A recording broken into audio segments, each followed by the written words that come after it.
دوئی ملک و دین کے لیے نامرادی، دوئی چشم تہذیب کی نا بصیری۔ یہ اعجاز ہے ایک صحرا نشیں کا،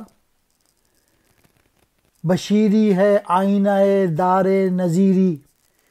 دین اور سیاست اگر الگ ہو جائیں تو پھر انسانیت جو ہے وہ نامرادی کے جال میں آ جاتا ہے، اور یہ جو موجودہ تہذیب ہے اس کی آنکھ میں اندھا پن جو ہے وہ پیدا ہو گیا ہے، یعنی اخلاقی اقدار جو ہیں وہ ختم ہو گئے، نیکی اور بدی کا جو کانسیپٹ تھا وہ ختم ہو کے رہ گیا۔ حضور صلی اللہ علیہ وآلہ وسلم نے دین اور سیاست کو اکٹھا رکھا ہوا تھا اور دین کو حکمرانی کا آئینہ قرار دیا تھا، یعنی جو کچھ حاکم کرے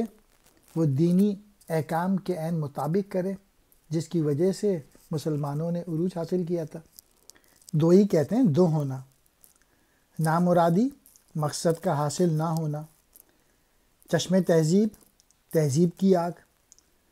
نابصیری بصیرت سے خالی، اعجاز کہتے ہیں انوکھا کام، صحرا نشیں